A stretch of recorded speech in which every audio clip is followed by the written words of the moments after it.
Hello, good evening to one and all. Okay, so we can start the session, right? Just a moment. Mm. Okay, fine. So today we will be discussing the because in the last class we have seen what is meant by caching and what is the unit of caching, and today I will explain you the memory levels in Spark because since Spark deals with the huge amounts of application, huge amounts of data, right? We will see how the data in which manner and how efficiently we need to store the data in the particular cluster using Pyspark. There are different memory levels. Okay, once the data will be processed by Spark, it is stored in the in different memory levels. Okay, so in how many kinds of ways we can store the data. So those things we will be seeing today. Okay, so different kinds of memory levels, and once this is done, I will be explaining you in how many ways we can do the Spark optimization. Okay, so once that is done, then we will be seeing some of the what you say like some real-time cases. Okay, like what you say data skew. Okay, in real time you will be facing some data skew issues. Okay, so because in one part, in one machine you will be getting the huge data, and another machine you will be getting the lesser data. Okay, so that is called as a data skew. Okay, those things also we will be going to see today. Okay, and once this is done, then that will be the end of the PySpark. Okay, so and you people can go through it, and I will try to give you some use cases. Okay, you can try it out, and if you're not, I will be giving the solution for you. Okay, just a moment, sorry.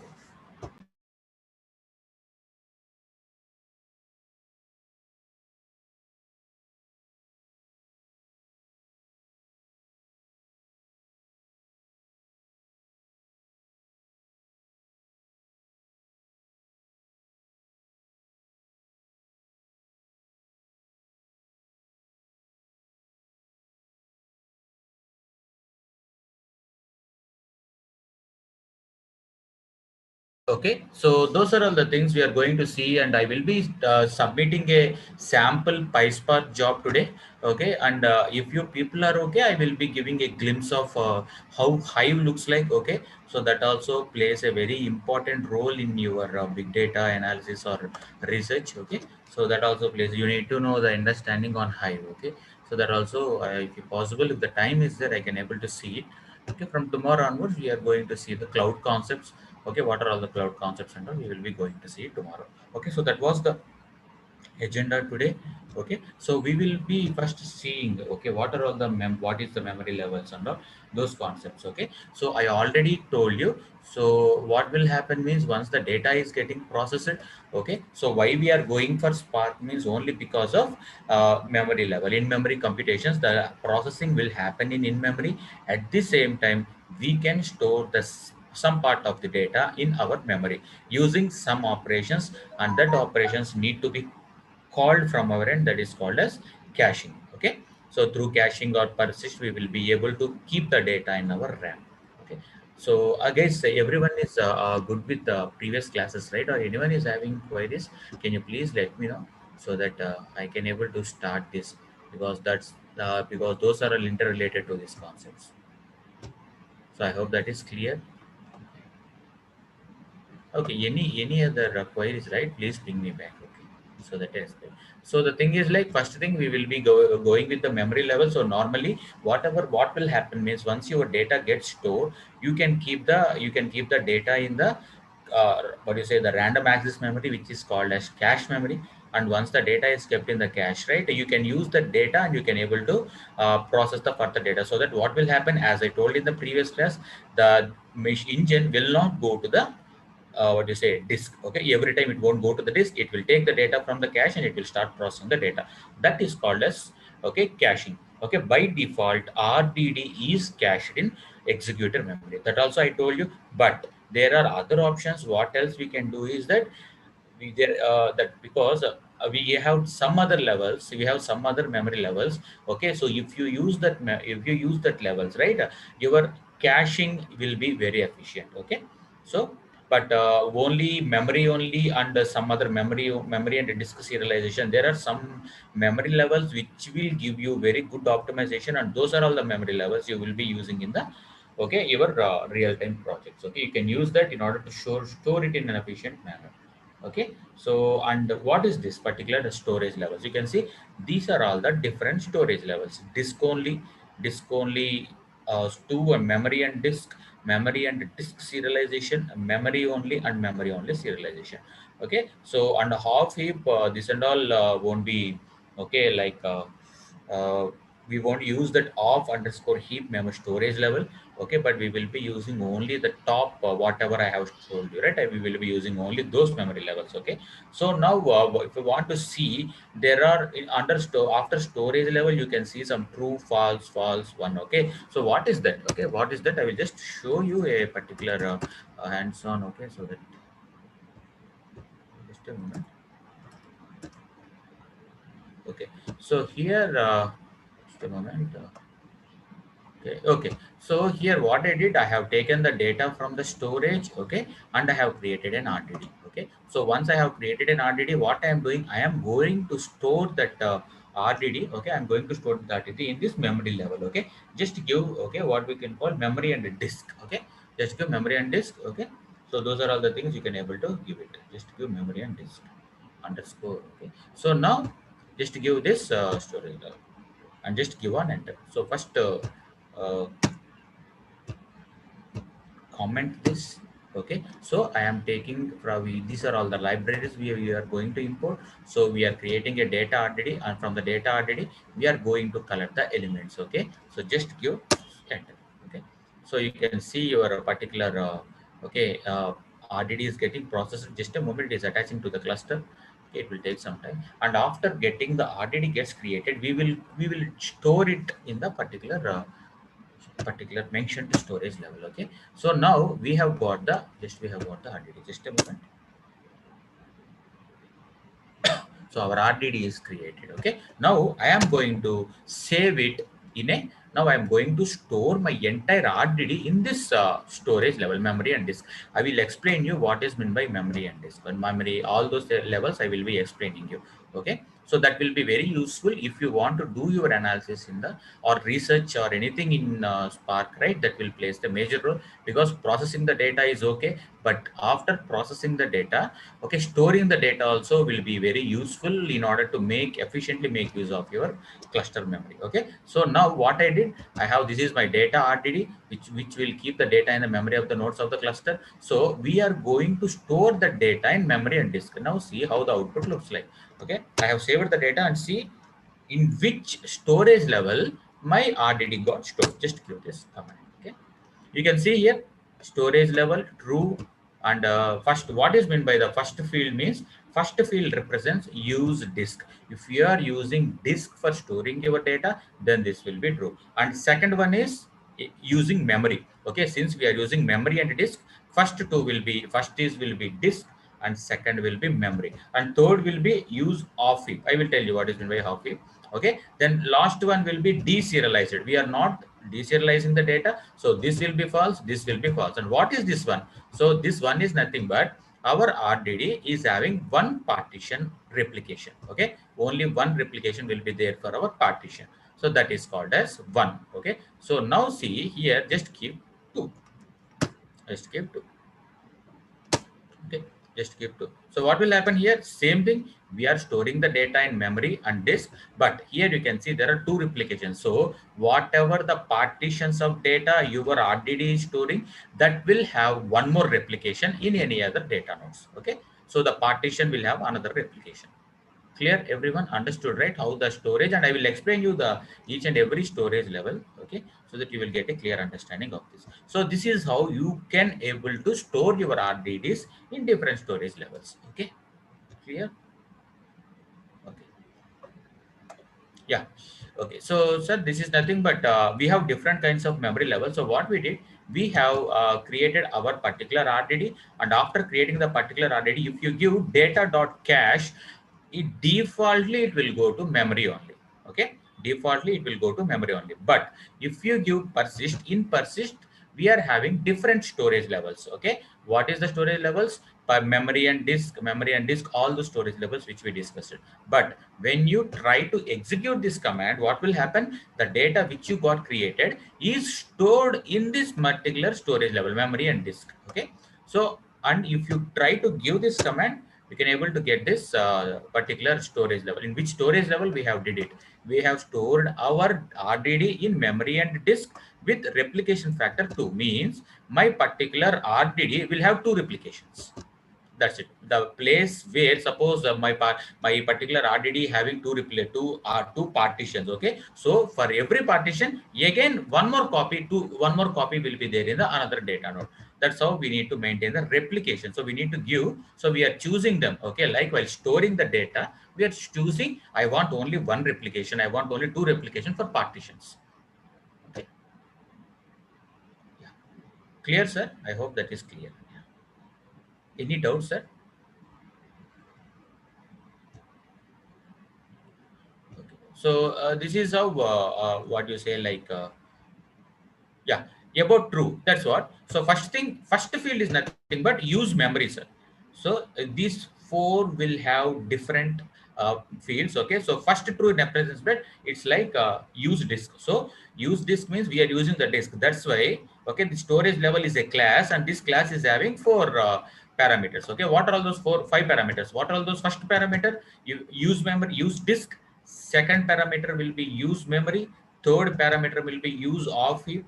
Fourth parameter will be deserialized, and last parameter will be replications. Okay, so the thing is like what, here we are using disk for storing our data. Okay, so this is true, and again we are using memory for storing the data, hence the second field is also true. And third field, half meep memory, we are not using that, so that is false. And the fourth field will be deserialized, we are not deserializing the data, so that we are not using that particular deserialization.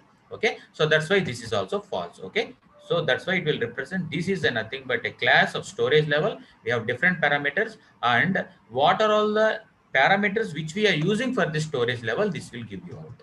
I will explain you, sir, what is meant by memory and disk, all those things I will explain you in this. Okay, just have a number of each partition. Okay, so I told you, right, let us assume your RDD is having one partition, right? So that will have, if you give only one replication will be there for the partition. If you give two for that particular partition, you will have two replicas, like that. Okay, yes, sir. Thank you. So this is how about, and now I will explain you what is meant by the what you say, all the storage levels. Okay, we will. I think most of the people know that because I have taken much amount of time to explain memory only. Now I will explain you what is meant by memory only serialization. Okay, what is meant by memory only serialization. Okay.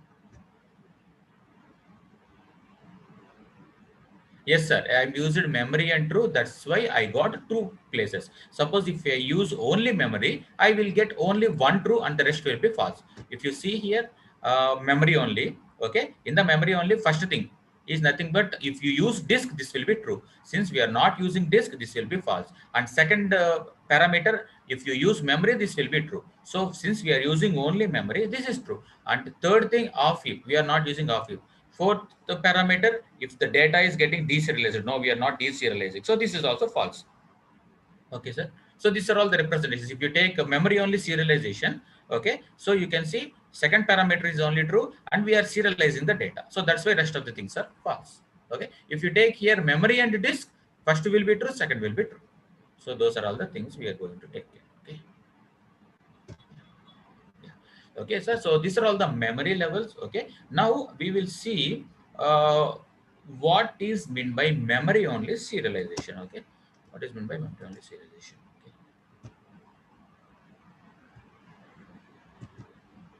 Okay. So we are going to see what is meant by memory only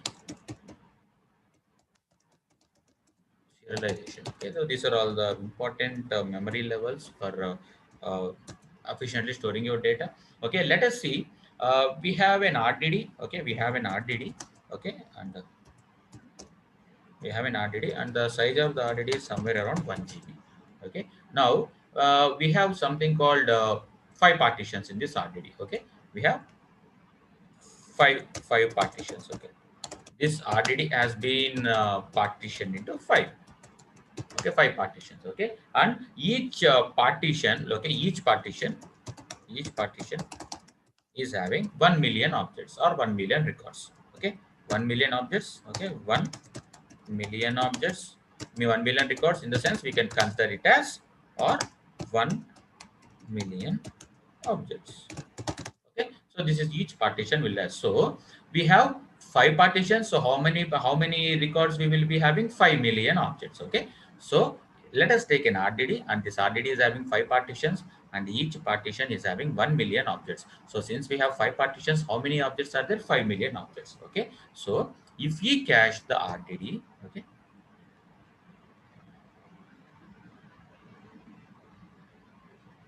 yeah, I will be providing the syntax, sir. So this is what the syntax. Okay, you can see here. uh, just a moment, you can place it instead of memory and disk, you can place memory only. Okay, instead of memory only, you can place whatever the storage level you want, you can place it here, sir. That's it. That's the only the syntax you will be getting in this. Everything will be same. What is a date, what the processing of RDDs, everything will be same. But at the time of storing it, you can use persist, and you can give, instead of memory and disk, you can give memory and disk serialization. Just give memory and disk. If you give that, you will be getting this executed. So that's how you need to do for rest of the memory levels, sir. Is that fine, sir? Or anyway, I will be explaining you. Okay, I will be explaining you the rest of the things also. Is that clear, sir? Yeah. Okay. Okay. So I will explain you what is meant by memory and disk serialization, memory only serialization. Okay. So each partition will have, let us assume each partition is having 1 million records. Okay. So that we have five partitions. So hence we have 5 million objects. Okay. So as I told you, if we cache an RDD, that will be saved in the executor memory. Okay. So 5 million objects will be saved in the executor memory. Okay. 5 million objects will be there. Suppose if multiple, we are using multiple RTTs, what will happen? Multiple cachings will be happening at the same point of time. Okay, so multiple caching will be happening at the same point of time. And as I told you, okay, so suppose if anything particular what you say out of memory comes, what will happen? Some of the data will be disregarded from the memory, which I have explained you in my previous class. Okay, so before disregarding the data, so Spark uses, okay, suppose if your data is having only 900 MB, if you want to cache 1 million of 1 MB, 1 see 1 900 MB, if you want to cache 1 GB, so in that point of time, what will happen? Some part of the user memory will be disregarded from the, some part of the user data will be disregarded from the memory. That's what I explained in the last session. Okay, so in that case, what will happen? Before disregarding, Spark runs, okay, LRU algorithm. Okay, LRU algorithm means Spark will see what okay, if the particular memory is getting overbound, right?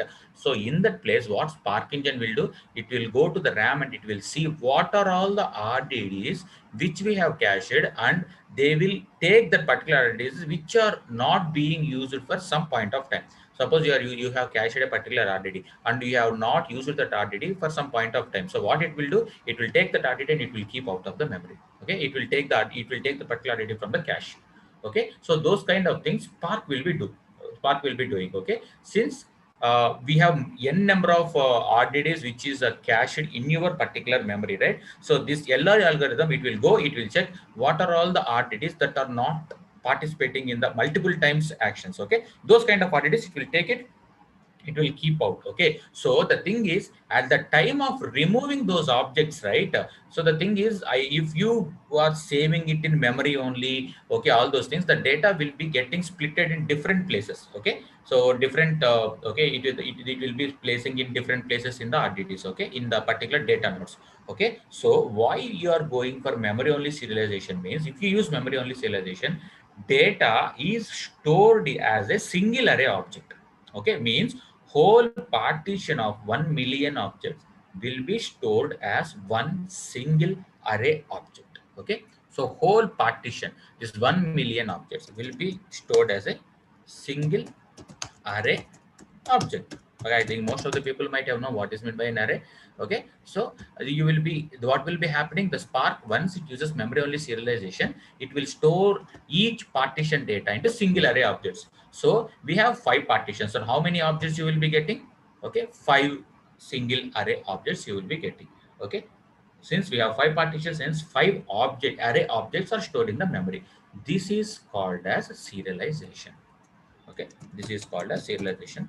This is the mostly okay, important concept. Okay, so what is meant by serialization? Nothing but we are storing our objects, we are storing the particular objects in a single array objects. Okay, just a moment. Okay. Okay, so we are storing our entire data into a single array object. So what will happen? What is the use of this means? At the time of disregarding the data, okay, because at the time of the what are all the RDDs which you are not used for particular point of time, at the time of disregarding, instead of getting all the particular small data sets, all those things, all these 5 array objects will be cleared at an instance. So the removal operation will be much faster.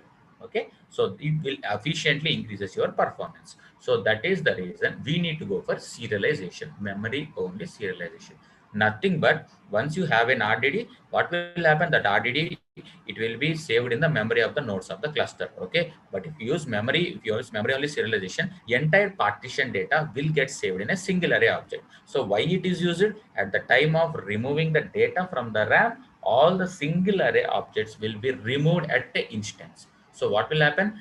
This removing of the process of removing the objects from the particular RAM will be much faster. Okay, so that's the reason we will be going for memory only serialization. Okay, but in I will tell you in real time what we will use most of the things. Okay, so mostly here you can see here, right? You can see this. Okay, disk memory and disk to disk and only to. We will never use the replication as two. We will only replication as one. So each partition will have only one replica.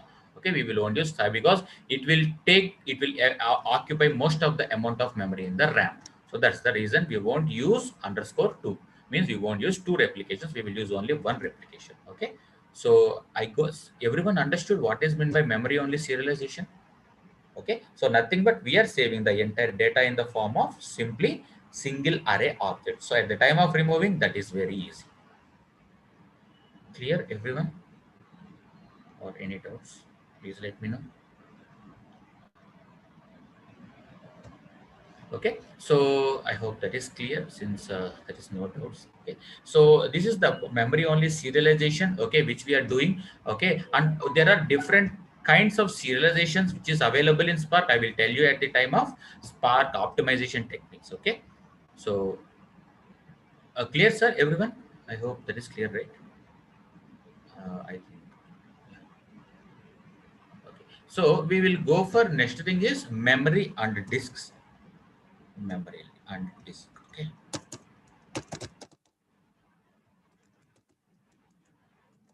And disk. So this is the one which we are going to see now. Okay. Okay. So now, what is this memory and disk? Okay. So I told you, right, we have 5 partitions. So once the data is, once the RDD is created, and suppose your RDD has created 5 partitions, but we have only space for 4 partitions. Then I already told you one partition will be disregarded.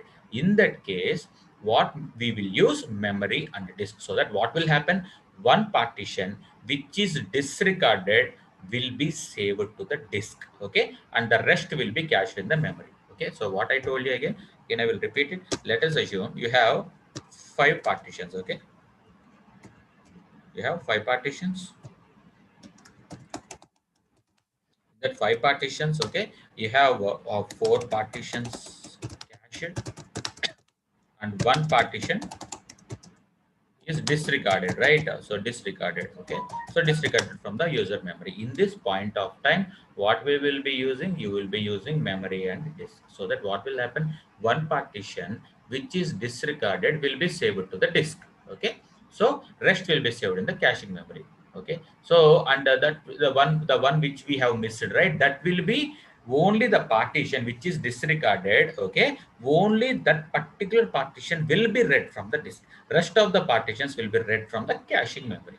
Okay, so nothing but if the recomputation goes to the, suppose what, why we are going to do now. So you can ask me like one partition is going from the disk, right? We can read entire thing from the disk itself. The thing is like, even for one partition, okay, what will happen means, this particular point of time, what will happen if you have one partition which is saved in the disk, right?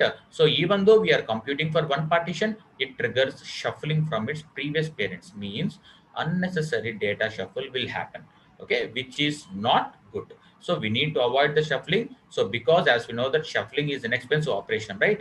And to avoid the shuffling, we can use memory and disk.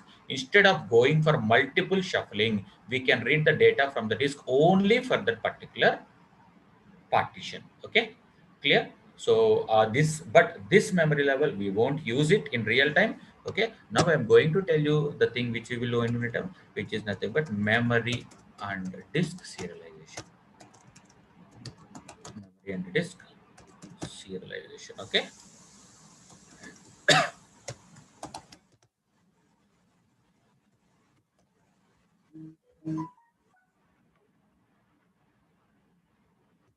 Okay, so this is the next thing. So same thing, it is same as that what I have explained, the four partitions. So I told you, right, what is the serialization will do? So the four partitions will be serialized and stored in the cache memory, and remaining one partition will be stored in the disk. Okay, so the partitions which are stored in the particular cache will be serialized and it will be kept in the cache memory, and only remaining partition that will be stored in the disk. Okay, so that is nothing but memory and disk serialization. Okay, understood everyone? Clear? Okay, and disk. Okay, so what is this disk only? Instead of this, what is meant by disk only means, okay, so disk only, it will uses only disk for storing its data. Okay, it will use only disk for storing its data. But as usual, I think you can able to easily clear, easily can guess it, this memory level we will never use in the real time. Okay, because why? Because anyone can tell me why we are not using disk only for storing our RDDs? Any guess why we are not using?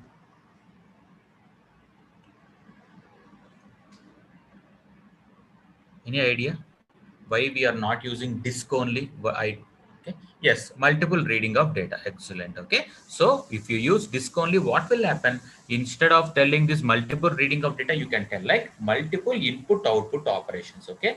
That's how the terminology, so that it will be a good way of giving the answer. It's nothing but same thing, same answer. Multiple reading of data is nothing but it's a multiple input output operations will be taking place if you are using your data as a storage in disk.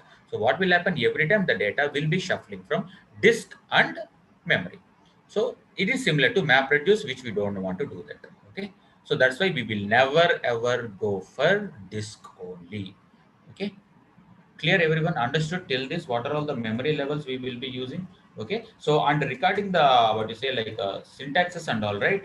So the thing is same thing I told you, I have explained you, right?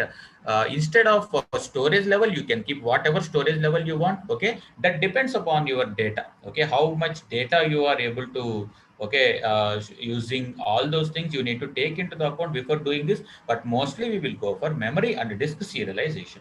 So why? Because that particular what are all the data which is present in the memory will be cached in single array objects. Okay, and the rest will be saved in the disk. Okay, which is very important. This is the mostly used what you say like to storage in Spark. Okay, everyone good with it, right? Okay, so this is what about this is all about the storage levels in PySpark. Okay, uh, clear, sirs, or anyone having any doubts? By default, so it's a good question. If you don't tell anything, if you just give cache, defaultly it will store in memory only. That's what I told you. If you cache an RDD dot cache, by default it will store in memory. Okay, but if you want other than this, then you need to go for persist. Okay, if you want other than this, you need to go for persist. Clear, Raj? Okay, so these are all the different ways you are processing it, but at the same time how you will store it is the main thing. Okay, that's what this is all about, storing memory levels in PySpark. The memory levels in PySpark or memory levels in Spark, both are same, guys. We will use same storage levels for Spark with Scala and PySpark. Framework is same, right? Only that syntax will differ. That's it. Okay, clear everyone? Hope that is clear. So this is what about this particular thing, and now we will see. Okay, so what is mlib? Okay, what is a mlib? Okay, I think raise your hand. Okay, you guys, anyone, any questions? Any questions? Because two participants raised the hand. Yes, please ask your questions so that I can answer you.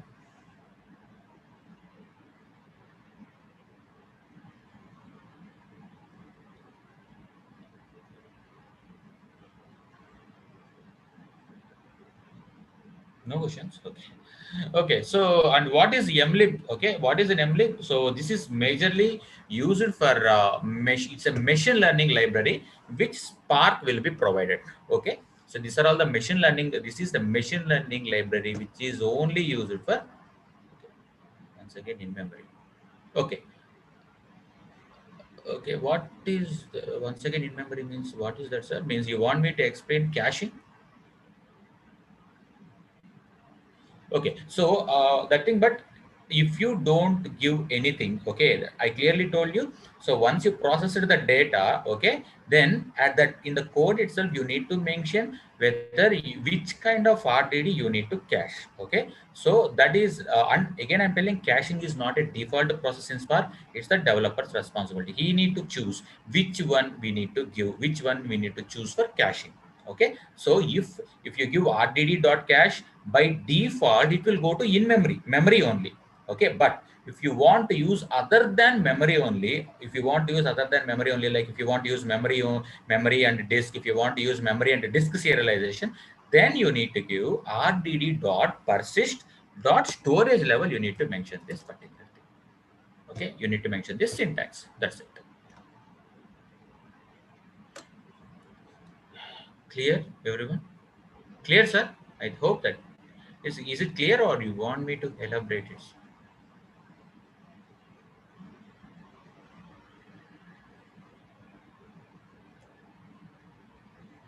Okay, so hope that is clear. Okay, so this is all about the memory levels. Yeah, persist. Okay, so persist is, that's what I'm telling. If you give persist, you need to choose a memory level. Okay, if you are giving let me give a small example. Okay, suppose if you are having a small data set, okay, like something around 2 GB, something like that, okay, or 1 GB. So in that point of time, you are processing the data, and you got some less amount of data, like maybe 500 MB or like, okay. In that case, you can go directly go for caching. Okay, caching in the sense, so what will happen, that 500 MB is a little, because our cluster is having a huge amount of space, then at that time you can go for caching. Okay, but if you are having 10 GB of data, okay, and other thing is, many processes are running in your machine, many computations are running in your machine, that point of time, okay, so even after processing also, you feel that if the data size is very huge, then you need to choose persist. Okay, and persist with the storage level as memory and disk serialization.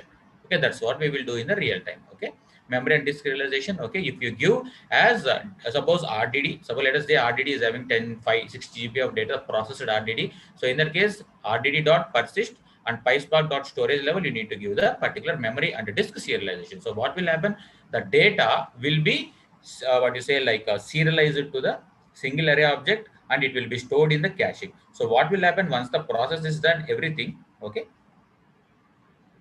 parallelization comes. What parallelization, sir? What is the parallelization? Don't understand. Parallelization is the technique which we use to process the data. So what is that parallelization? I didn't understand the question. Can you elaborate the question, sir? The processing happens. That's what, this is not related to processing, sir. Okay, so this is related to storing the data. How parallelization comes in the sense, you are telling, like suppose in the RAM, if you what you say, like if you uh, lose some part of the data, how the parallelization maintained, is that your question, sir? Is that your question? Yeah, serialized in memory. That's why we are giving one replica. So for every partition, we will be having one replica. Okay, so one replica will be stored in RAM and another replica will be stored in the other data node side RAM. Okay, so that's the two places you will be getting your replicas. That's the reason we are giving one. You can see here, sir, we are giving one. Okay, just a moment. I'll just show you. Okay, here you can see here we are giving one. So for every partition, you will be having one more replica.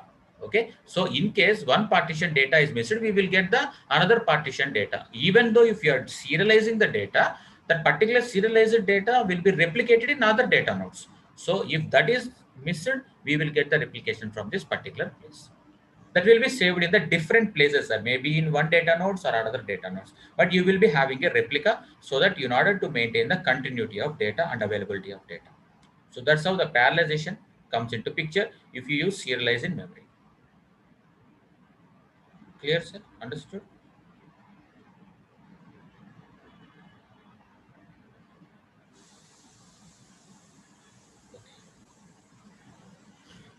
Okay, so this is how about the memory levels, okay, which we will be using in Pyspark, okay. So, and next comes the what are all the different kinds of libraries available in Spark, okay. So, can anyone answer me? What are all the different kinds of libraries which we have seen till now in Spark? What are all the different libraries? Okay, we have seen Spark core library. Okay, what is meant by Spark core? Nothing but those are all the libraries. Yeah, it's a Spark contest. Okay, that will comes under Spark core. That is a library which will provide all the functionalities for core processing like RDD processing and Spark SQL. Good. Okay, so this library will be only used for processing the huge amounts of data using structured query language. Okay, any other? Yeah, Spark session also is a part of Spark SQL. Okay, any other library? If you want to handle the streaming data, what is the library we will be using? Spark streaming contest. Okay, Spark streaming is the library which will stream the data. Okay, which will stream the data from the from the source. It will stream the data for, depending upon the batch interval which we are choosing. If you use 10 seconds, if you use 5 seconds, based on that interval of time, it will stream the data and it will process the data. Okay, clear? Okay, so that's how about Spark streaming library, and we have something called as Spark mlib, which is nothing but this is only used for machine learning algorithms. Okay, so it is the machine learning library of Spark which supports various machine learning algorithms. Okay, so this is provided by the Apache Spark. Okay, this is provided by the Apache Spark. These machine learning libraries and all will be provided by Apache Spark to make machine learning scalable and easy. Okay, so and it provides various tools for machine learning algorithms like you can see in the screen. Okay, classification, regression, clustering, all these are the tools for writing your machine learning algorithms. Okay, so even I didn't work on this. Okay, so I will only purely belongs to big data, so I didn't work on this library, but this is the library which is available in the Spark, which is used by the machine learning team. Okay, so once we have processed the data and once we give the data back to them, so they can use that particular process for doing the data. Clear? Understood, everyone? Okay. So this is what about machine learning library. Okay, so and what these are all the performance tuning techniques. Okay, so in how many ways you can performance tune your Spark coding means basically we can use serialization. Okay, so we have a serialization techniques. Okay, so in the sense defaultly we have Spark uses Java serializer. Okay, but in Spark we have another serializer which is called as Cairo serialization, but this will be mainly used if you are programming with Spark with Java. Okay, if you are coding with Spark with Java or Spark with Scala also, I never seen most of the people using serializers. Okay, it is nothing but it gives a good efficiency for serializing your data. Okay, so this is also called as Spark serializers. In order to do the Spark serialization, okay, so what will happen since our Spark plays is completely on a distributed application. Okay, so Spark uses a serializer, so for it will just serialize the data so that it will be easy to store the data at the same time easy for the removal of data. So what is the serialization technique we will use? Either Java serialization or Cairo serialization.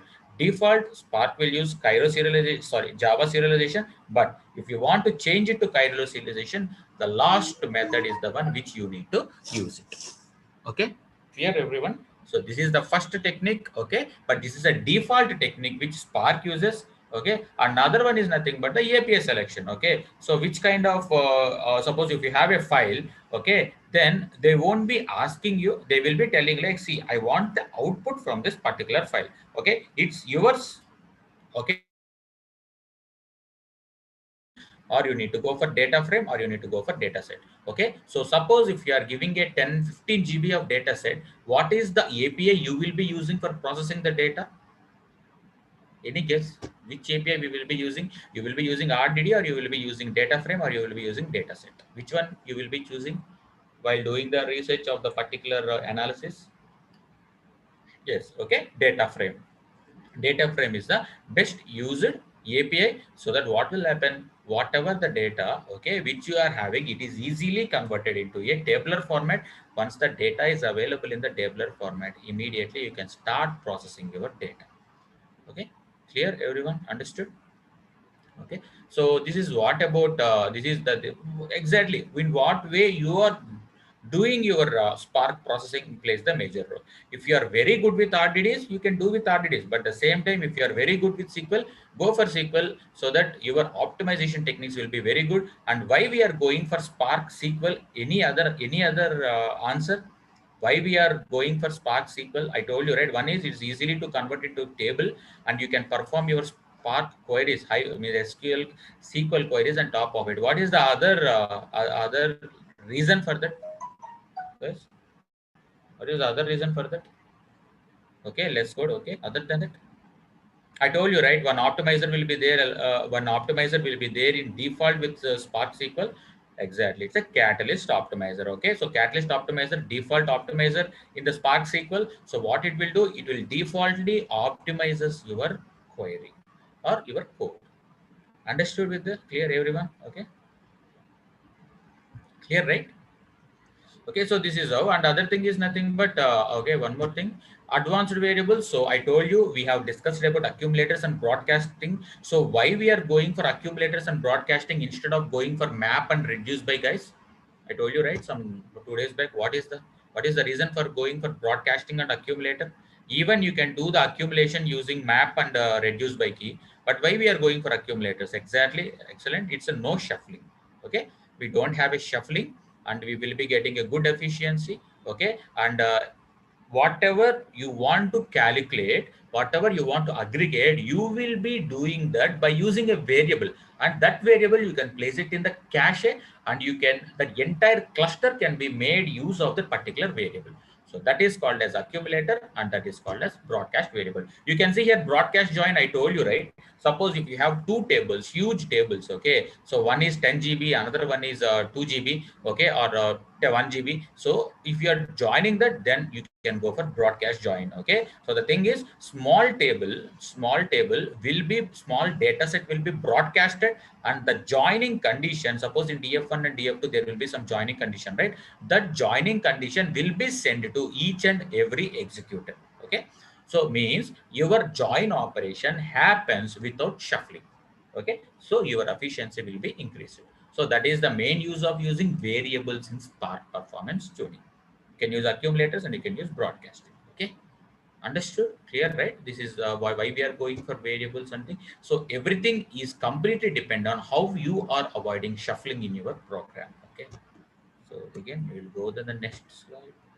Okay, caching and persist. This, I think you people already know what is the caching.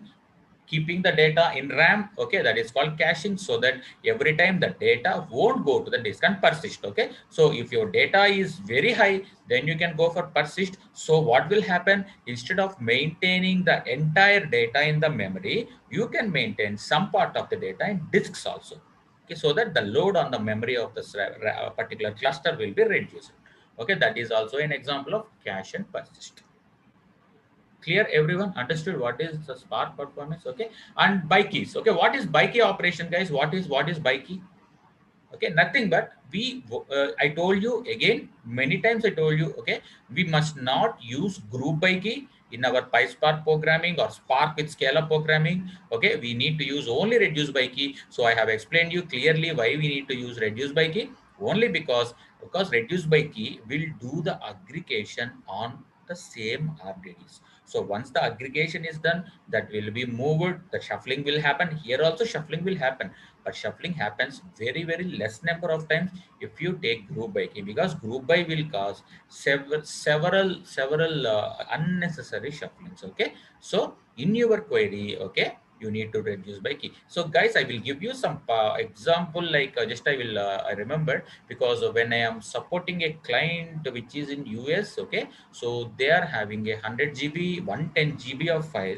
Okay, so and I think their cluster size is almost 25 node cluster. Okay, so while they want to process that 110 GB file in Spark, and that is in JSON format. Okay, that is in the file is in JSON format. But whenever he is running using, and how you will deploy that particular, how you will run that particular file, guys, how you will run that particular file, how you will be running that, I shown you, right, practically how to do that, how you will be deploying your Spark application in the cluster by using which command. Anyone remember? Yes, it's Spark submit. Okay, very good, Danuj. Okay, by using the Spark submit, you are going to submit your jar files, right? So what is happening, right? This is in Spark with Scala, guys. I think some 2-3 months back. Okay, so when we start trying, like when he is submitting with Spark submit with that particular file, okay, so he is keep on getting the memory out of error exceptions. Okay, memory out of error exception. So he has taken my help. Okay, he is working for other company, so just taken my help. So when I checked it, right, lots of code refactorization has to be done. The mainly thing is he used some 2-3 group by keys. Okay, and one more thing, he is using like say he didn't use it any persist, or he didn't use it any caching. Okay, so what will happen, every time the data is going to the disk. Okay, so 110 GB means if there are 3 or 4 transformations, how many times it will take the data, guys? So almost 400 times, 500 times GB it will take, right? So that's how it is getting out of memory error, guys. This is a common error you will be getting. So the thing is, so we need to refactorize the code. So I removed most of the group by keys from the key. Okay, I removed some reduce by, and I put some reduce by key, and I have used persist in that particular key. And even we have factorized the Spark submit command also. We used the number of we increased the number of executors. So all those things, and that has worked out, and this file has been executed. So the thing is, whatever the code you're writing is not the problem. Even if if your code is good also, Spark will give you an error because of memory. Okay, in that point of time, okay, you need to go for by key operations. Okay, don't use group by key. Mostly in your operations, if you use group by key, then you may get out of memory exceptions. Okay, clear this one?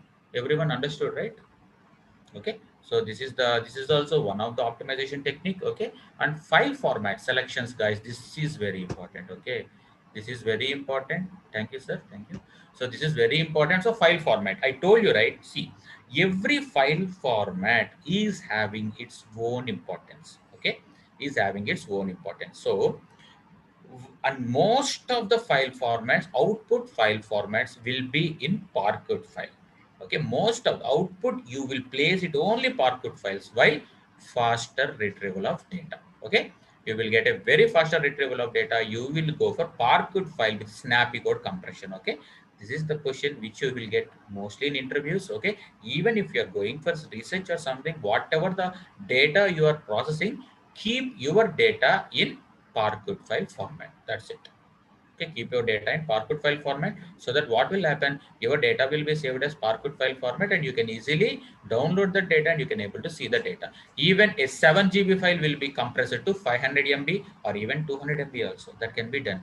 Okay, so how optimizingly you are doing your file format selections will plays a very important role. Okay, so so is Parquet format, you can see here the third point, Parquet file is native to the Spark, which carry the metadata along with its footer. Okay, so if you are moving your data from Spark to the other databases, Parquet is the default file format. Other than that, you can use any other. Okay, yeah, you can work on Parquet file. Just give spark.read.parquet. That's it. If you have a Parquet file format, you can read it and you can process it also. Anytime you can do that. Okay, anytime you can do that. Okay, so even I shown you, right, how we will be processing a JSON file, spark.read.json, just give the file location, so automatically it reads the data from the JSON. Okay, JSON file. Similarly, you can read spark dot, if you have a ORC, just use the same data source API. Same, it's no difference. Okay, same query, same command you will be using, so that you will be getting it. But your output must be there in Parquet file with snappy code compression. This is common. Okay, in any places it will be common. Okay, clear, everyone understood, right? This is also one technique, okay, which you can choose it. Okay, and one more thing, how to say. Okay, I will show you that. Okay, it's not there. I will show you that, not a problem. I will tell you how to write that. I will be telling you, Bhaskar. It's not a problem, it's very easy. By using one operation we will be doing that. Okay, I will be showing you how to do that. Okay, not a problem. File format selection, and again a level of parallelism. Okay, I told you, right? So at the time of mostly we will use, so if you want, suppose you have performing 1 GB, or if your output is almost 5 GB of data.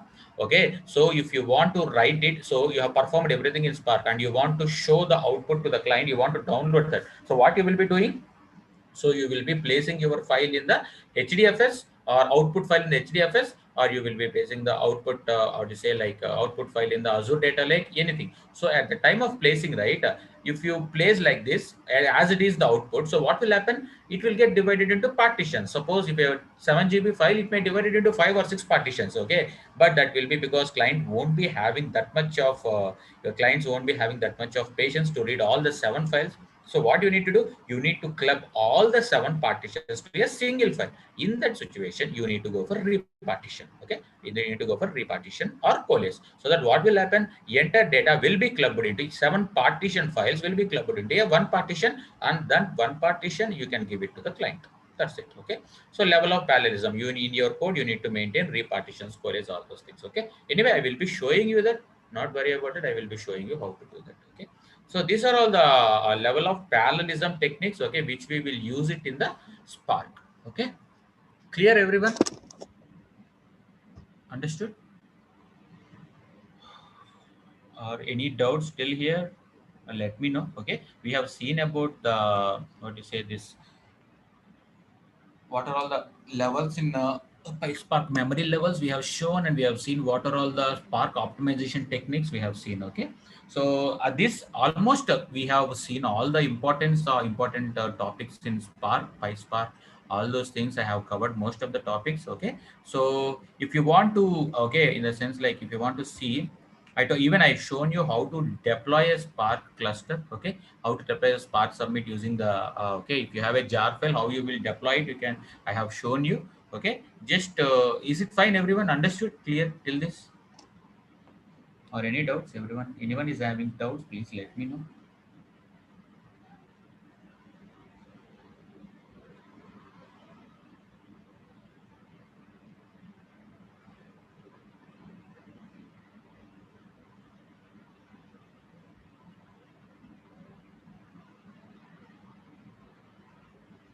No, right? Okay, just a moment.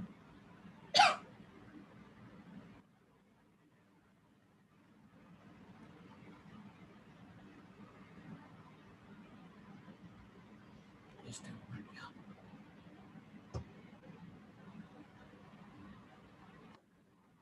Yes, sir, sure, I will do that. Okay, so just a moment. Yeah, converting CSV to Parquet and working on that file is good approach. Yes, actually you will be converting the data to Parquet. Okay, so that the data time for converting will be less, and then you can work on that. That's not a problem. Sure, sir, we will do that. Okay, so before that, I will just show you how the, okay, so before I will just show you how this before going to that. Okay, so this is also one more thing which I want to show you, so that then I can show you the, okay, so just a basic explanation on Hive I will be giving you. Okay, why I am telling this? Only because you need to have a very good understanding between Hive and Spark. If you, yes, sir, I will be giving you, sir. That's not a problem. I will be giving you the examples of SQL transformations. Okay, and even I will show you how to handle the null values if we get in data sets. Okay, all those things I will be telling you, sir. Yes, conversion is always needed. Yes, when the data is exactly. Okay, I will give you that. So before that, I will be just showing you. Okay, so what are all the things you need to instead of going for Spark, right? But most of the things you can even do with Hive. Okay, so most of the things even you can do with them in Hive. Also, there are very good optimization techniques. Okay, suppose even you can optimize your thing everything in Hive. That is very easy. In most of the banking sectors, they are using Hive only. Okay, so why they are going, just I will give you a glimpse of it. Okay, so then once that is done, right, you will understand how the partitions of data, everything will get stored. Okay, then we will be seeing Spark SQL. And okay, so the thing is like even we seen the examples of Spark SQL. Okay, now once we have a data frame in Spark SQL, so how we need to save it in Hive table, that also I will show you. Okay, so the transfer of data from Spark to Hive, it plays the major role in the industry. Okay, so they will be asking, once you process the data, keep the data into a Hive table. Okay, in that point of time, how you will do that? Okay, how you will store your data in Hive table, how you will store the data in Parquet file format. So all those things I will be explaining you today. Okay, so maybe I will just give a glimpse of Hive. Okay, because that will complete, you will have a complete knowledge on Hadoop components. Okay, suppose if you take here, I will just show you the Azure. Okay, maybe this is the one which I'm going to show you later. Maybe in the future classes we will explaining. You can see here Azure HD inside. This is the one which we are going to see more. But in this, Hive plays the major role. Okay. If anyone wants to do your processing using Azure, right? So Hive plays a very major role. You need to know about Hive.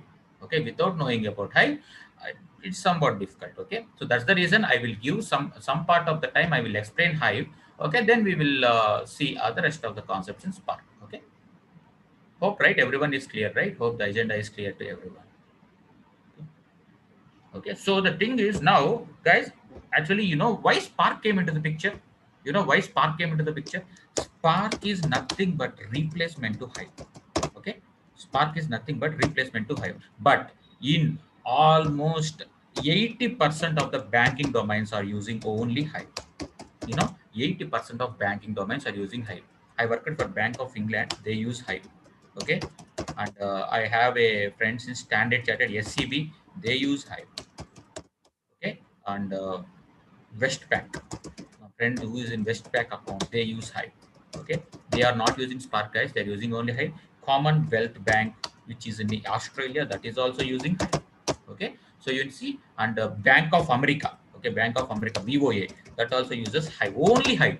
If you know Hive, you can easily get into any one of these companies. Okay, so why? Because that was the much importance they're giving to Hive, guys. Okay, so that's the reason. But if you are going to another domain, you can process using Spark also. Whatever the things you are doing in Hive, you can do it with Spark, but you need to know about Hive.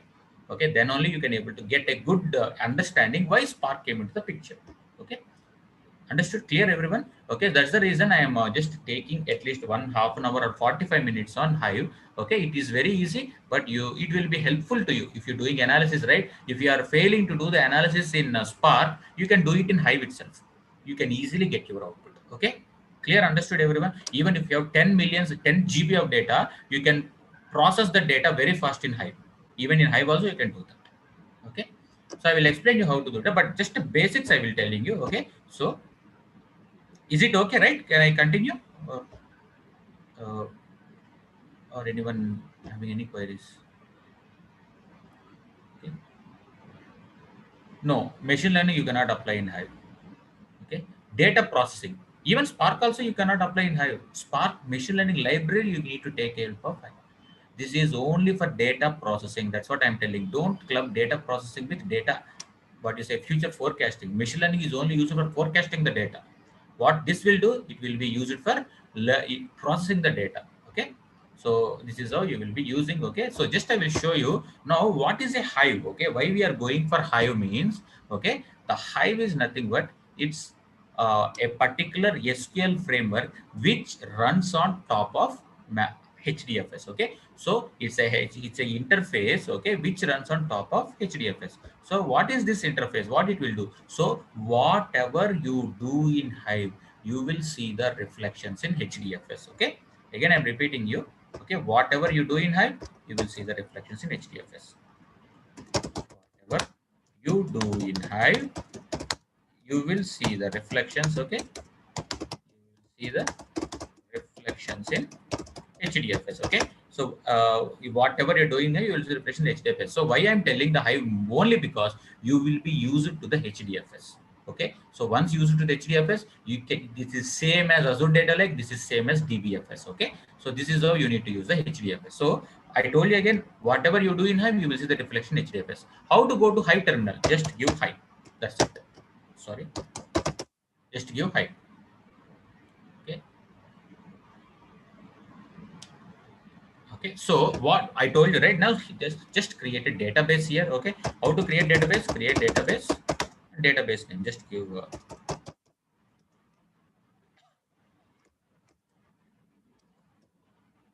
okay. So it is same as SQL. Okay, that's the reason many people will means coming to learn big data only because it is similar to SQL, but having very good concepts of how to process the data very fast. This is only used for processing the data very fast. Okay, now we have created a database, and now what I'm doing, I'm using the database. Okay. Okay, so guys, what I did right till now, what I did here, what I did here, I have just created a database, right? Understood everyone? In Hive, I have created a database in Hive, right? Understood, guys? Everyone is getting right what is meant by Hive and all. Okay, so now I have created a database. Okay, so I told you whatever we do in Hive, okay, we will see the reflections in HDFS. Okay, so where we will see the reflections in HDFS? Okay, so whatever you create in Hive is nothing but, I'm telling again, okay, Hive is a framework, okay,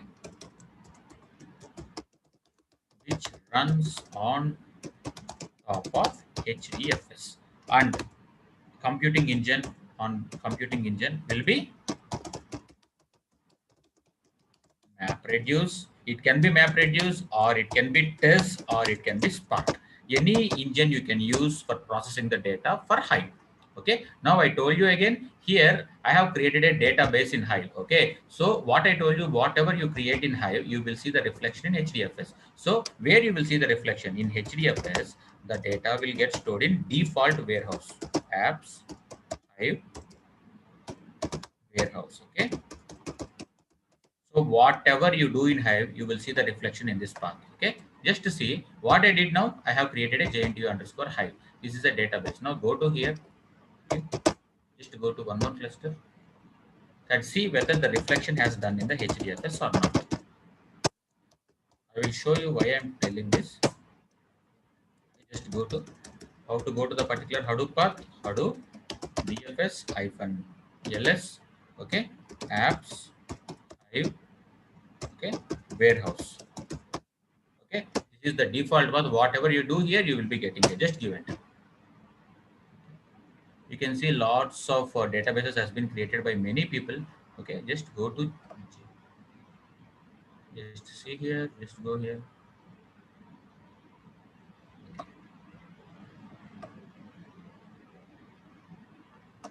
Okay, just see whether our, you can see here whatever I have did in Hive, I have seen the reflection in HDFS, right? So nothing but whatever we are creating in Hive, it will be created in HDFS automatically. If you create SQL, if you create a Hive table, it will be created in HDFS automatically. Okay, guys, everyone got it right? So what I did here, I created a database in Hive. It is nothing but it created a folder in HDFS. Clear, everyone? And everyone getting it right? Can you please respond so that I can go before I can go further, or I can stop it here? I can go to Spark.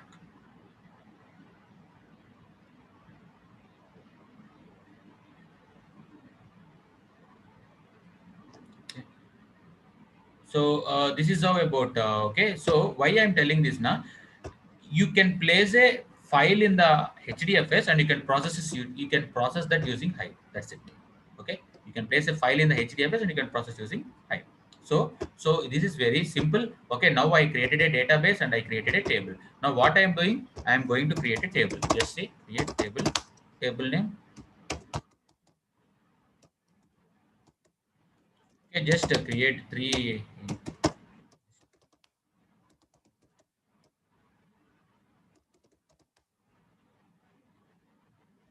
and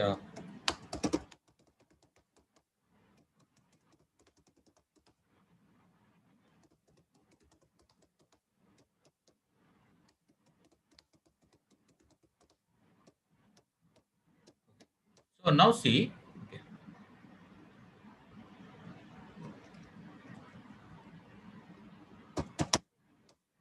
okay, you have created a table. Okay, you have created a table in the Hive. Okay, so now you can see here, you will be seeing the reflections here. Okay,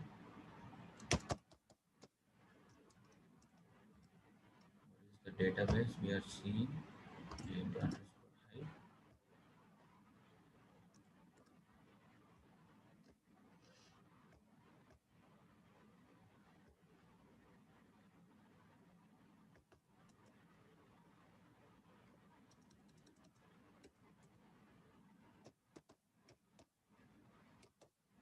Okay, so I created a table and you can see the table reflection in HDFS. Okay, so now what will happen? Now I have created a table in Hive. Okay, so Hive is nothing but a framework. So it will gives you an exact SQL kind of framework. Okay, so whatever you are doing here, that will be reflected in the HDFS. Now I created a table. Now immediately what I am doing, I am loading the data from I am loading the data from HDFS. I am loading the data. Suppose let us assume I have a file in my local. Okay, so I have a file in my, I am creating a file in my local. Okay, view sample sample data dot txt. Okay, let us open this and give some to one comma. Okay, something like that. Okay,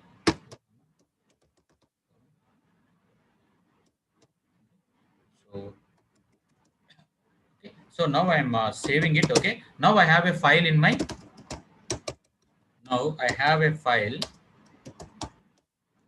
Now I have a file in my local. Now what I am going to do, I am loading the data into the Hive from this local.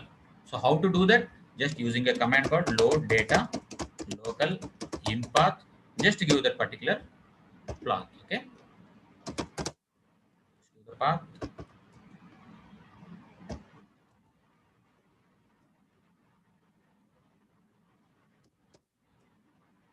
Okay, and just give the file name. Okay,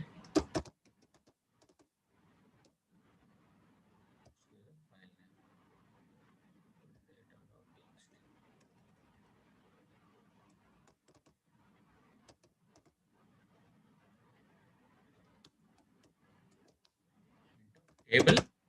So we are, what we are doing, we have created a table and we are loading the data into this table. Okay, through a file which is present in the local. Okay, you can see now.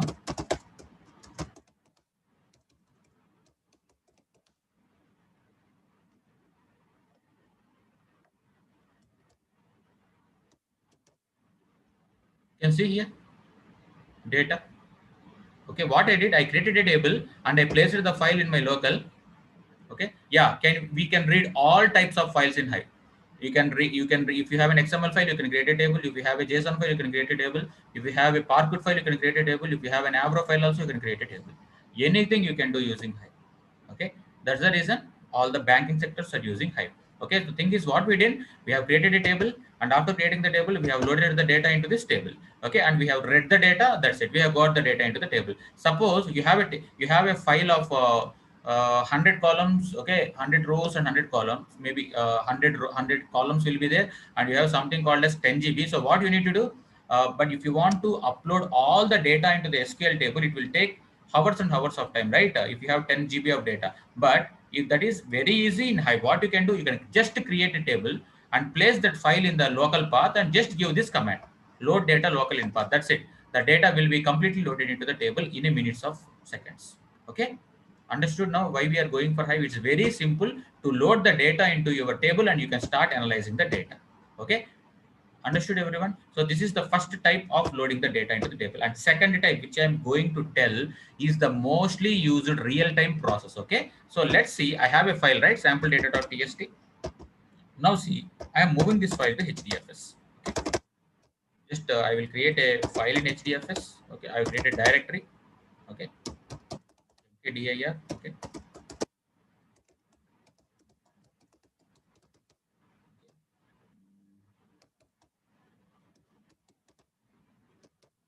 Just I created a file folder. Okay. Now what I am doing, I am moving this particular data into this folder. Okay.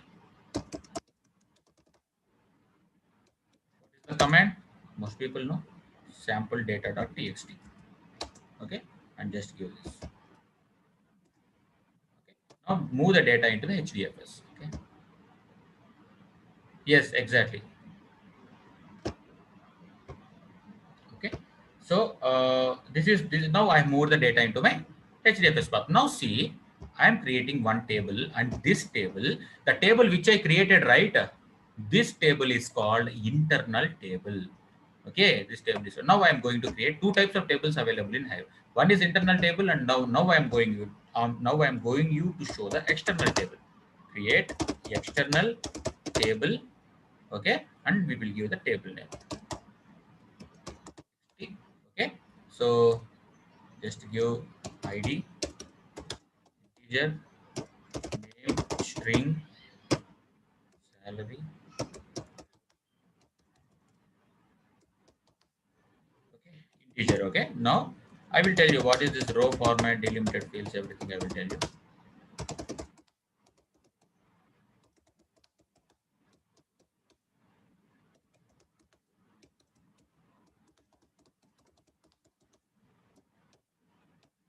Okay, now we are giving the location here. Okay, now we are giving the location here. Now what is the location? So just give the location where I placed the table, where I placed my file.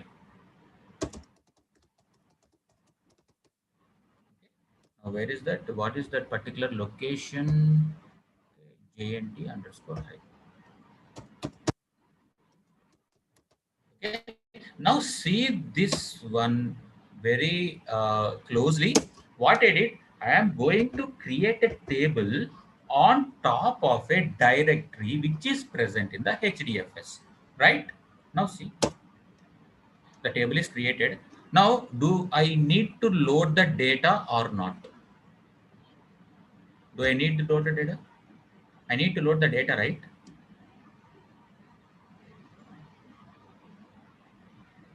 Okay. No. Okay. Why? Because just give select star from table. Okay. Just select star from.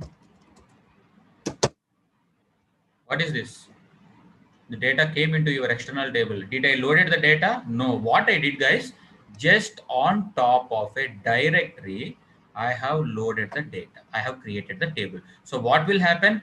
Whatever the files which is inside this JND underscore hive, all the data will be going into this table. Okay, so this is the way in real time we will create the hive tables. Okay, you can ask me what is the use of this, guys. Daily you will be getting hundreds of files, right? So every time you will be go on creating the tables, you won't do that. So what will happen? Every day there is a path like this. Okay, user. Okay, hive. Okay, under this particular directory you will be getting the folders like this: file1 dot csv or text. Okay, second day, okay, you will be getting same day you will be getting one more file. Okay, you will be getting one more file with file2.txt. Like that you will be getting the number of files like file.txt. Okay, so how you will be loading? By using load data local in bar, you will load only one kind of file. But if you are having thousands of file under one folder, then what you will be doing daily? So just create a table on top of this directory. All the data present in this thousand files will go into the single table, and you can process the data from that. This is how in real time the data processing will be done. Understood everyone? You might have got a question, right? Daily you will be getting thousands of files. How you will be handling it? You will be handling through Hive. Okay. The simple thing, you will create a folder, you will create a directory. Under the directory, you will keep all the thousands of files and just create external table on top of that folder. That's it. All the data, no need to load anything. Okay, so all the data will be coming inside the directory. Yeah, structure must be same for all, sir. Exactly, the structure must be same for all. That's how in the real time they will put the structure. Okay, all the files will have the same structure and that will go to the same file, same directory, and the directory will be like this. Okay, so the directory will be like this. How the directory looks like? It won't be Hive, it will be like Hive. Okay, date format 2020. Okay, 0 to 11. Okay, you can see here this is also same.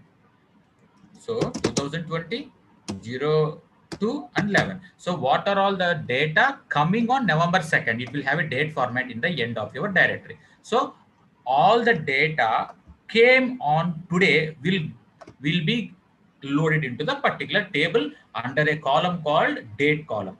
For date November 2, 1000 files has been loaded. For date November 3, another 1000 files will be loaded, like that. Every day you will be getting thousands and thousands of files, and the data which is present in the 1000 files will be going inside the table.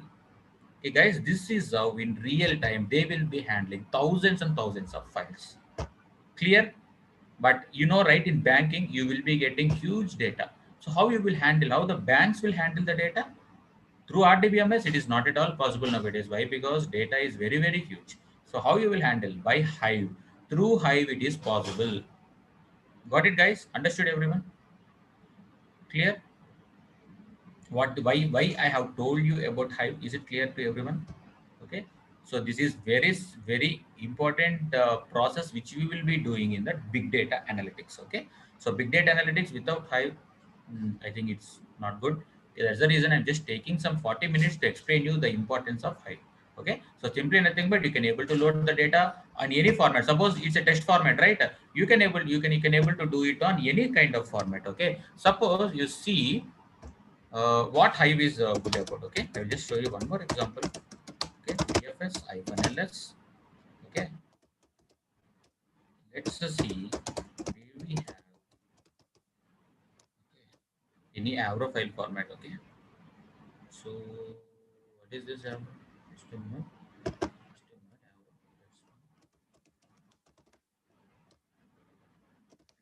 Avro. Okay, you have Avro file, right, guys? You have Avro file, right? Just to see, guys. Can you read this data? Can you read this data? Anyone? Only schema is readable. Rest of the thing, can you read it? The data is, anyone can read the data. No, right? Now see, using Hive, how I will deserialize this data. Okay, using Hive, how I will see deserialize this data. Okay, now this will show you the importance of Hive. Okay, this will show you the importance of Hive. Hive. The session. Okay, just to see. Oh, yeah, exactly. I got this. Okay, so now see, in the same place I will be keeping you.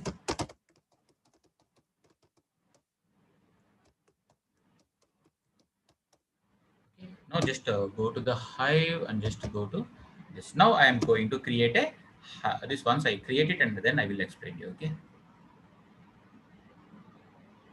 Okay. Now guys, what I am showing you, how I will deserialize the data. Okay. Yeah. PK, like if you have the same thing, because most of the people will ask this, it will take only the data which it is needed. Rest of the data, it won't take it. It will remove the data.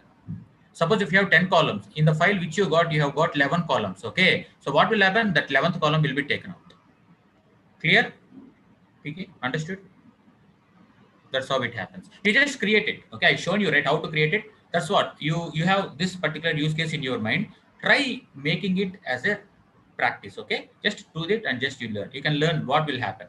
Okay, that's how the your particular knowledge will enhance if you start doing your use cases. Now see, I'm creating a Hive table. Okay, on what I'm doing, Avro file format. Okay, just to see. Okay. Oh, one moment. I have a hyphen alert. Okay. Now I have a customer.abs average schema. Now what I am doing, I am moving this average schema. Press hyphen here.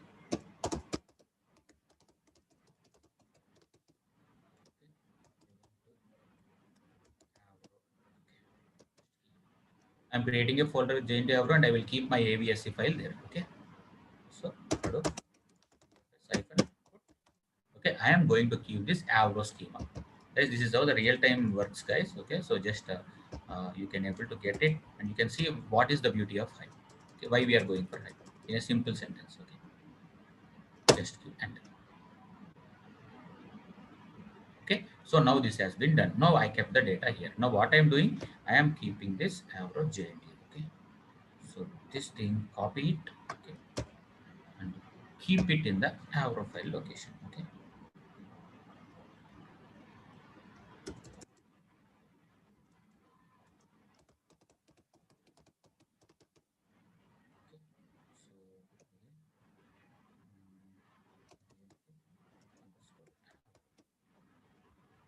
So, the one GNT underscore average. Okay, done. Okay, so this is the one where we have the average schema. Okay, now we need to keep the place where we have the Avro file. Okay, so where we have the Avro file, just to take it out. Just I will,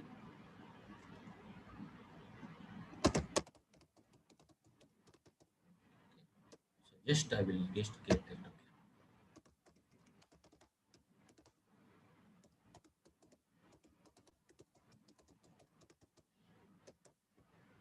You can see this.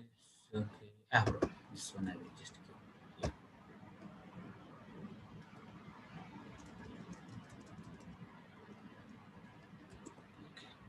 Yes. Okay.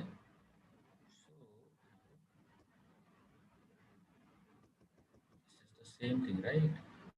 Yes, a moment because everything we need to be exact format. Okay, it's not anything.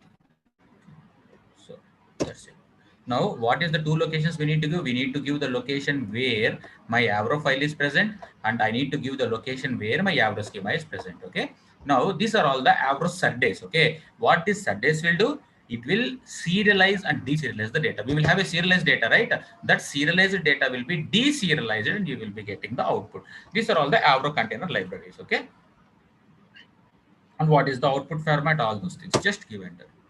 My table is created. Now see, just give yep. Got it, guys? The data which is in serialized format has been deserialized by using Hive. Clear, everyone? Understood?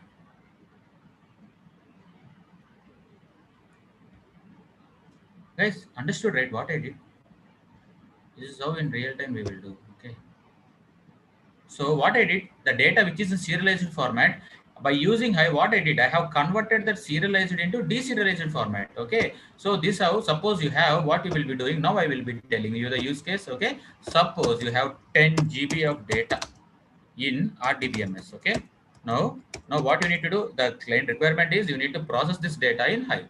Okay. So the thing is you don't have Spark available with you. Okay. They told like only Hive is available. So in that case, what you will do, you will be using Scoop for transferring the data to HDFS. But 10 GB data in RDBMS, how much time it will take? It will take very huge amount of time. So what you did, you have move this data in Avro file format. Okay, so what will happen? It came to HDFS as dot Avro file. Now, but it is in serialized data. Okay, it came in just 2 minutes or 3 minutes. You got the data. 10 GB of data has been moved to the Avro, and the data has been very fast. Now, after coming into Avro, what you did again? The data will be in serialized format, and here the 10 GB of data has been serialized to maybe 300 MB. Now what you are moving, in order to process this again, you need to deserialize the data. So simple, just use this query. That's it. Use this query, give two inputs. One input will have your Avro file format, other input will have your Avro schema. That's a give and enter. This again 300 MB will be converted to 10 GB in Hive. Okay, in a minutes of time. So then you can able to process the data in Hive using your all the SQL kind of queries.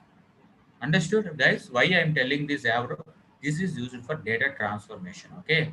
how you will move the data very fast. This is the best method, okay, to do that. So but this is what happened before Spark. So once Spark came, it became very easy. But even though now most of the projects are using only Hive, okay. Why? Because the banking sectors, it will be giving you a good security also, as well as even you can use the Spark engine to process the data. How you can keep the Spark engine to process the data? Here there is an option called set hive dot execution dot engine. Okay, what is the default execution engine for Hive? It runs on MapReduce. Okay, you can set your execution engine as MapReduce. You can run the query. You can set your execution engine as Tez. Okay, but for the people who are attending interviews in big data, right, this is the most common question: why are you using Tez? Okay, and one more execution engine, Hive dot execution engine equal to Spark. Clear? Okay, so these three kinds of execution engines you can able to use in Hive for faster processing of data. You can use this Spark, but mostly you will use MR or TES. Okay, understood? Clear how you will be processing the data in Spark, sorry, in Hive, using these are all the execution engines available. So now we have created a what you say, Hive external table, right? The reason of external table means, so whenever you are creating a external table or internal table, okay, the data will get stored in two places. Okay, one is in HDFS and another is in Hive Metastore. This is nothing but Hive Metastore. Whatever we are doing is nothing but the Hive Metastore. So what is the importance of external table means, if you drop a external table, okay, the data present in the Metastore will get deleted, but the data present in the HDFS won't get deleted. Okay, it will be there. Okay, out of three. Okay, out of three, in the real time, we will use mostly MR or Spark. Test we won't use. Why? Because test is having some limitations. The thing is, like, it will be giving you a container out of bound memory error. Okay, so for that you need to set container properties. All those lots of other processes there which you can able to do that using test. So that's the reason most of the people won't go for test. But the thing is, if you are having a smaller data sets, test will process your data much faster when compared to MR. Okay. So these are all the three execution engines available. Okay, the three execution engines available in the Spark. Clear? Understood, everyone? So how to create a external table, how to create an internal table, guys? These are very important for the people who are try to do, because Spark is not only the solution. Even you can process that particular things, everything with Hive. Okay, so you can use Hive or you can use Spark based upon your interest. Okay, even Spark is premier. Okay, why? Because if you take MR, right, the thing is, uh, MR will be having mostly input output operations. Okay, but why I have explained you this means, is Spark and Hive are both, it will, you need to have it, you need to have information on both of the frameworks if you are want to work on big data. Okay, so this is what about Hive. Okay, and one more important point which I want to discuss you in Hive is about creating partitions. Okay, so if you want to create partitions, so what is happening means, suppose, I think you people know what is meant by partition, right? Anyone have any, okay, idea what is meant by partitions in SQL? Why you use partition in SQL? Any idea, guys? Why you go for partitions in SQL?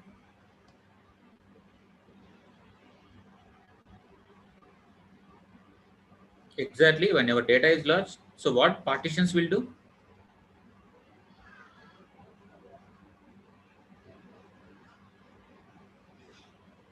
What partition will do?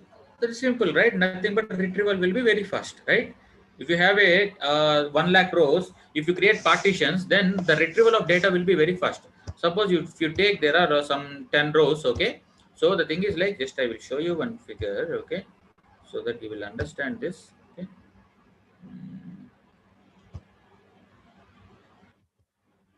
Guys, is this Hive is useful for you people? Is getting it right? Because this is the most important topic. So, yeah, this.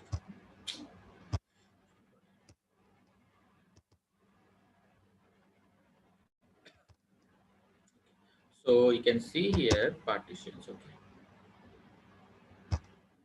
So you can see, okay, so if you see a particular table, okay, you can see this particular table is having 10 rows, okay. In the 10 rows, some of the records belongs to US, some of the records belongs to UK, and some of the records belongs to Canada and Germany, okay. So why we will create, for example, let us assume you have 10 million records, okay. So in the 10 million records, so what will be happening if you create a partitions, data will be retrieved very, very fast, exactly, sir, okay. So if you want to have a faster retrieval of data, the data retrieval will be very fast. The thing is, if this is the case, if you want to search the US records, it need to go from first record to the 10 millionth record, okay. If you're having 1 crore records, it need to start searching from one record to the 10th crore record, okay. But if you create partitions, what will happen, all the records belonging to the US will go to one folder, all the records belonging to the UK will go to one folder, all the records belonging to Canada will go to one folder. So when you search a particular record with US, what will happen, the engine will directly go to US, it won't go to the rest of the folders, okay. So that processing time and all you can able to save it, okay. The processing time will be reduced in lot, like it's a very, very good optimization technique, okay, which in big data every project will use partition, okay. Just I will show you a sample partition. I have one data set which is having more than 1 lakh records, okay. Just I will show you that and how the partition will be created, okay. Just I will show you that. Just a minute.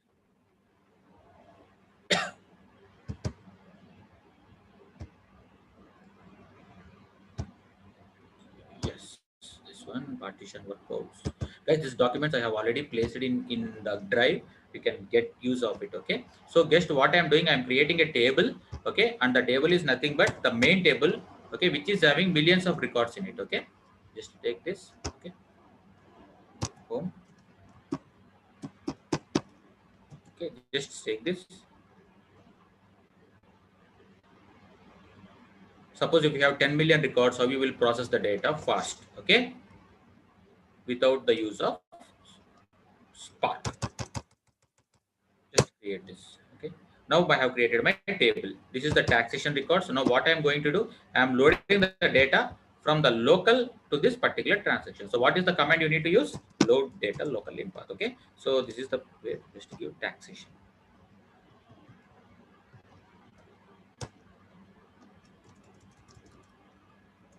DXNS, okay. You can see here, just go to here, ls-lrt, just give it, it will list the files. You can see here taxation, you can see the size of this, okay. Just give cat, okay, just give head -10. Okay, so oh sorry, cat txns, okay, just give head -10.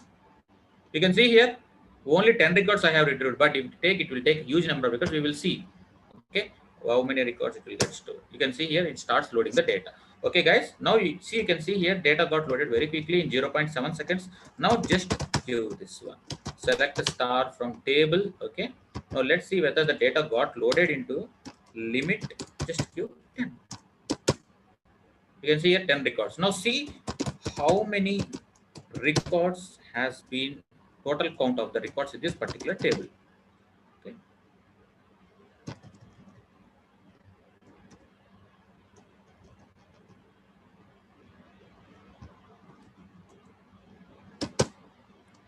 Guys, okay, what happened?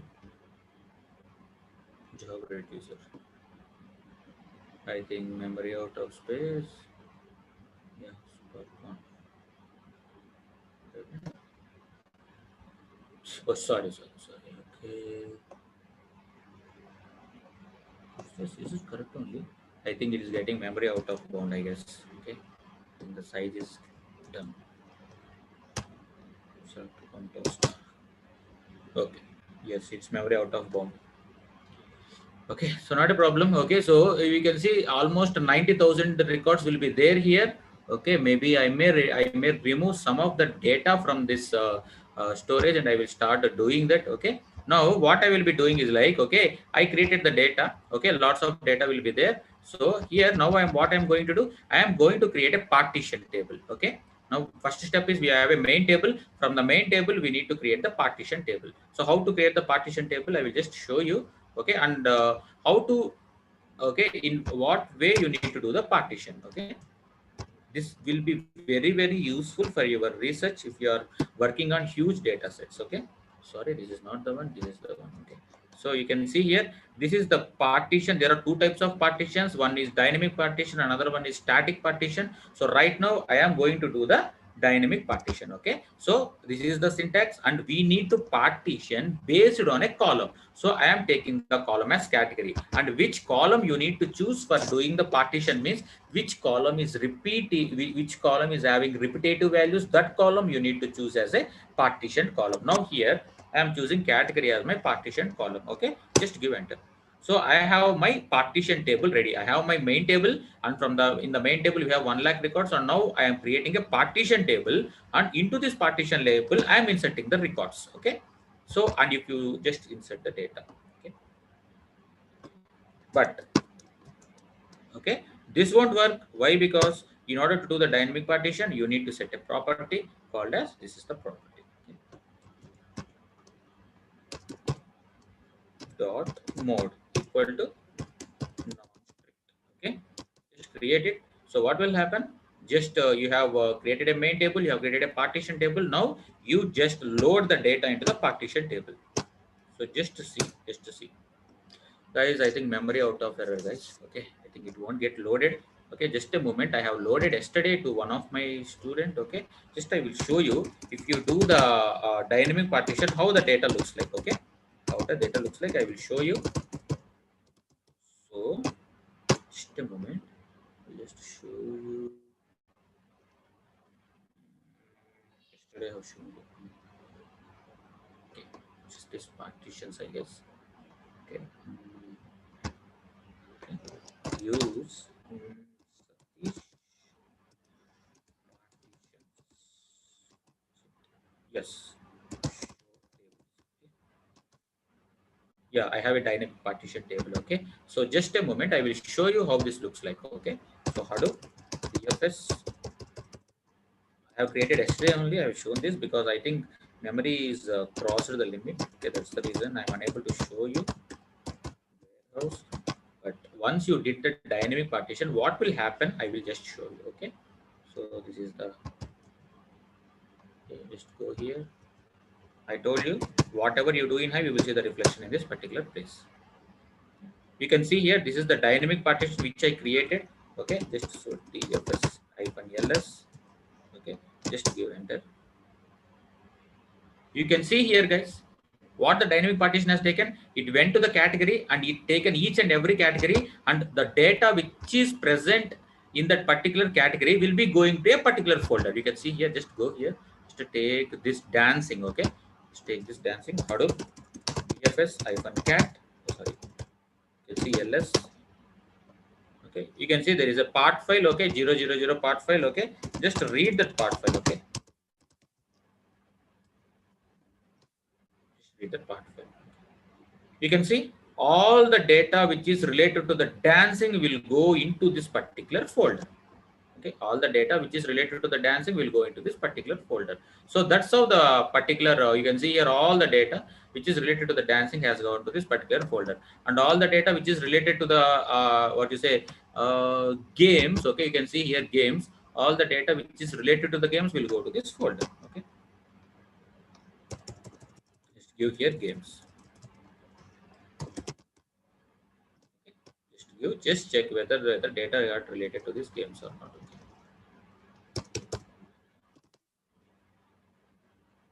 You can see here there is a particular part file. Okay,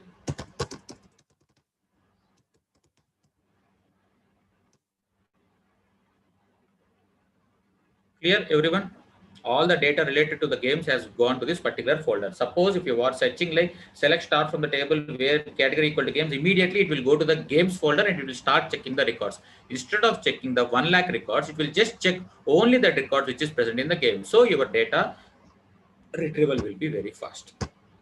Understood guys, everyone? How the partition plays the major role. Now why I told you, I will be explaining you tomorrow how to move the data from Spark to Hive. Once you process the data, once you have a huge amounts of data, how the data will be taken from Spark and how you will go to Hive. Okay, It's Anuj, this is a very less because the space which we will give, which they gave to me is very less, because I will be taking some other sessions also, right? They in that particular sessions also I will be showing you. I will be showing them how to process the data. So I guess I have crossed the data which they have allocated to me. Okay, I need to delete some of the data which I was created. So that's the reason, guys. But in your cluster, you won't get this that much easily. Okay, you will have lots of space. Okay, Anuj. Okay, guys, so this is all about Hive. I just gave a glimpse of what Hive looks like, and what is Hive, and how the tables are created in Hive, and how the partitions are done, how the data processing is done. Okay, now tomorrow I will show you how to do the SQL transformations on data frames, and how to write that particular data which is present in the Spark to Hive and to HBase, and to all those things I will show you tomorrow. Okay. What is static partition? Here, what is the dynamic partition? Okay, dynamic partition means simple called, it automatically takes the different values in a particular category having different values, right? Just to show you, just go to this. Okay, so different type of categories are there in the table, right? So jumping, indoor games, gymnastics, exercise and fitness, dancing, puzzles. So different kinds of categories are there in your table. Okay, so what dynamic partition will do, automatically it will take the different values and it will create the partitions dynamically. But statically, what you need to give, suppose if you want only to create a folder for 8 sports, you don't want other categories to get partition, then you need to go for static partition. So what will happen if you go for static partition, right? Only folder will be created for that, only for one particular partition. Example, just I will just show you. Yeah, even I created a dynamic static partition also. See, this is the static partition. Okay, just see, I have created a static partition.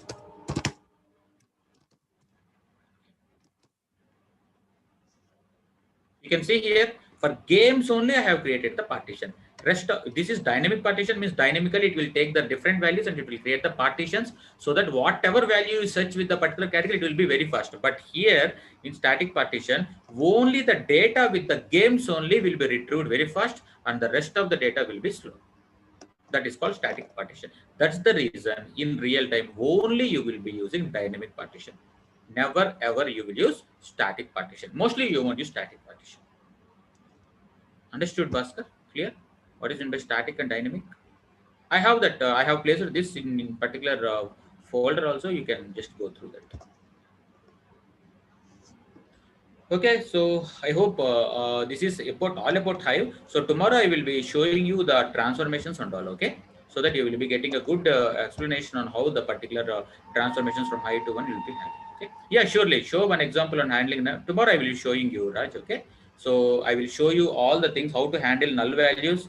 Okay, and how to do the transformations in SQL, and how to move the data which is what is a processed in Spark to other frameworks, like how to move the data from Spark to Hive, how to keep the data from Spark to in local, and how to just keep the data from Spark to HDFS. All those things I will show you tomorrow, and tomorrow I will end Spark. Okay, and even I will give you a real-time example how it will happen. I will take a data set. And I will take a data set, and I will try to show you how it can be inserted into the HBase through Spark. Okay, I will show you that tomorrow. Okay, clear, right? Till this, everyone clear? So show how to convert RDBMS. Yeah, I will. It is like scoop import in Avro. Okay, we will do the scoop import in Avro file format. That will convert the data from RDBMS to Avro file format. That's a command. It's a direct command. Okay, that is there in the document, scoop documents, which I have uploaded in the drive. Okay, Bhaskar. So these are all some of the techniques, okay, which I am going to discuss you. But tomorrow I will be showing you only the hands-on, like how the transformations, what kind of transformations, all those things. Tomorrow I will be showing you. I will try to give as many as real-time examples which we did, okay, so that you will be getting a very good understanding on how the Spark, Hive, HBase, everything looks like. Clear with the explanation today, and clear with the concepts today. Everyone understood, right? I hope that is clear, my explanation to everyone. Okay, so that's it from today, guys. Okay, so I think tomorrow I will be having a session on the last session. Okay, so which we will explaining you all the different things. Okay, which will explaining you all the different things regarding the Spark, and I will close the Spark, and from next day we will start our Azure. Okay. Yes, sir. It's practice is needed, sir. Yeah. If you do the practice, then it will be like you will be getting the confidence, and you will be getting the ideas like how we can able to process. Suppose if we get this data set, how I need to process. If we get Avro, how I need to process. Okay. Suppose if we have 10 GB, how I need to store it in efficient manner. So all those things, once we start practicing, we will be getting that, sir. Okay, so that anyway, I will be anyway showing tomorrow, sir, all the real time scenarios which I faced. I have one. I will try to show that tomorrow. Yeah. Okay. Thank you, sir. Thank you, Baburov, sir. Okay, so we will wind it up today, and tomorrow I will be taking my final session in Spark. Okay, so and we will have a good session tomorrow. Okay, and thanks for the patience, sir, everyone, and thanks for the patience and thanks for your time. Okay, and we will meet tomorrow. Okay, thank you, sir. Thank you, everyone.